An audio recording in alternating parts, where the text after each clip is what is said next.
Hey everyone, and welcome back to the channel. Today we're tackling a fascinating historical puzzle.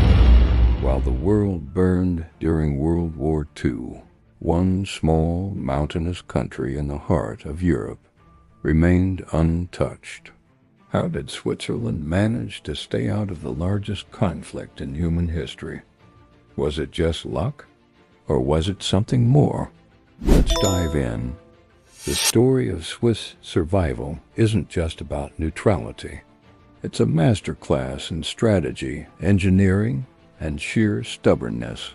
Picture this. It's 1940. France has fallen and Switzerland is completely surrounded by Axis powers and their allies. Hitler and Mussolini have plans drawn up, codenamed Operation Tannenbaum, to invade. On paper, Switzerland, with a population of just 4 million, should have been an easy target.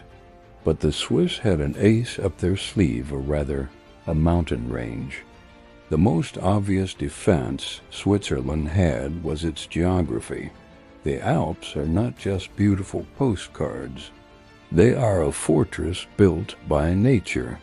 Trying to move an army, especially a mechanized one with tanks and heavy artillery, through those narrow, winding mountain passes would be a logistical nightmare. Tanks would get stuck, supply lines would be stretched impossibly thin, and soldiers would be funneled into kill zones, perfect targets for defenders hiding in the high ground. The Swiss knew their terrain better than anyone, and any invading force would be at a massive disadvantage from the very first step. It's one thing to look at a map. It's another to face a sheer cliff face with an enemy at the top. But the Swiss weren't just relying on Mother Nature. They had a brutal, effective plan of their own. It was called the National Redoubt Strategy. The idea was simple. If invaded, they wouldn't try to defend their borders or their major cities in the flatlands. That would be suicide. Instead, they would retreat into a heavily fortified zone deep within the Alps. And as they retreated, they would trigger a scorched earth policy on a scale that's hard to imagine. What does that mean? It means they had mined every single major bridge, tunnel, and railway line leading into their country and into the redoubt. The moment the first German boot stepped across the border, the plan was to blow it all up. All those critical arteries of transport that an invading army would depend on would be turned into impassable rubble. They would essentially destroy their own infrastructure to make the country completely useless to the enemy. An invader would be left with a demolished country, no way to move their troops or supplies, and an army of determined Swiss soldiers waiting for them in the mountains. The cost of taking Switzerland would far outweigh any potential benefit. Now, who was this army? This brings us to another key element of Swiss defense, the citizen soldier. Switzerland had, and still has, a system of mandatory military service, but it went further than that.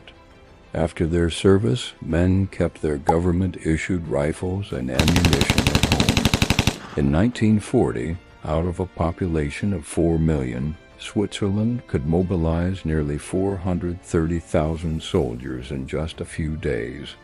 That's over 10% of the entire population ready to fight. Think about that. Every town, every village had a trained militia. An invader wouldn't just be fighting an army. They would be fighting an entire armed population on their home turf in terrain that heavily favored defenders. The level of resistance would have been fierce, prolonged, and incredibly bloody.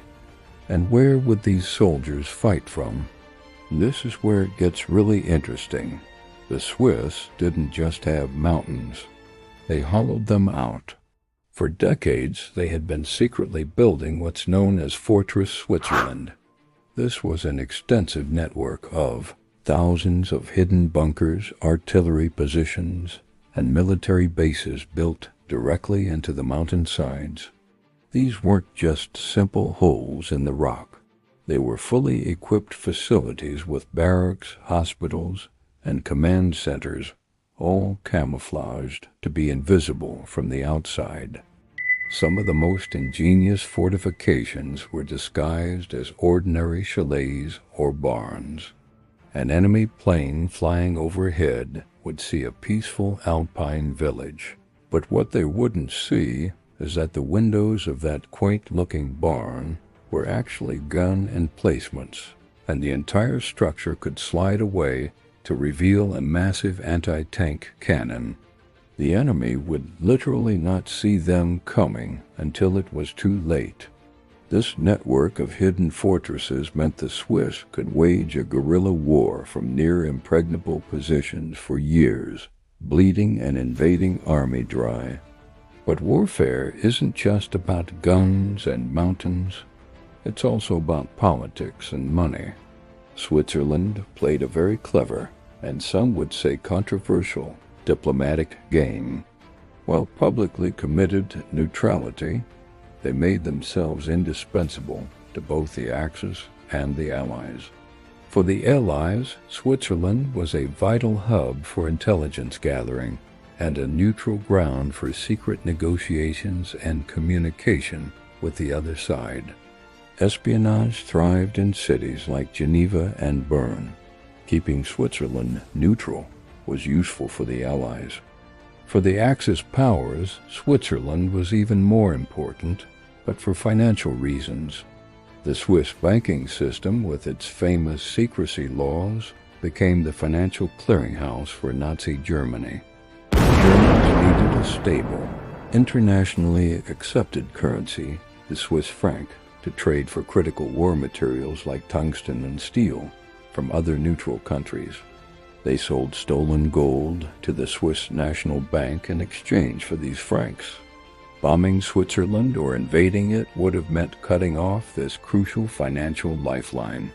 In a very real sense, Switzerland became the Axis's private banker. No one wants to bomb their bank, especially when it's helping you fund your war. This dual role is, of course, the most morally ambiguous part of Switzerland's survival story. They profited from both sides of the conflict. Allied funds were stored in Swiss banks and were the assets of victims of Nazi persecution, alongside the Nazi gold itself. It was a pragmatic, if ethically murky, strategy. By making themselves too useful to destroy, they gave both sides a powerful reason to leave them alone.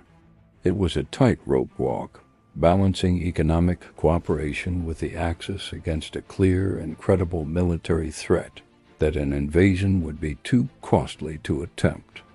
So when you put it all together, the reason nobody invaded Switzerland isn't a single, simple answer.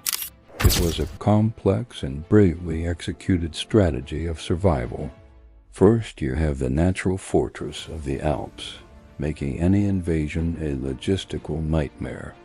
Second, you have the scorched earth plan, promising to destroy their own country to make it worthless to an invader. Third, you have a highly motivated, well-armed citizen army ready to fight a protracted guerrilla war from their home turf. Fourth, you have the incredible network of hidden bunkers and fortifications, turning the mountains themselves into weapons. And finally, you have the shrewd, pragmatic diplomacy and financial maneuvering that made Switzerland more valuable as a neutral state than as a conquered territory. It was this unique combination of geography, military preparedness, and political cunning that kept Switzerland safe while the rest of Europe was torn apart. It's a powerful lesson in how a small nation can use its unique strengths to deter much larger adversaries. It wasn't about being passive. It was about being actively, aggressively neutral. What do you think? Was Switzerland's strategy brilliant or morally questionable? Let me know your thoughts in the comments below. It's a complex topic with a lot of different perspectives, and I'd love to hear yours. Thanks so much for watching. If you enjoyed this deep dive into history, don't forget to hit that like button and subscribe for more content just like this. We'll see you in the next one.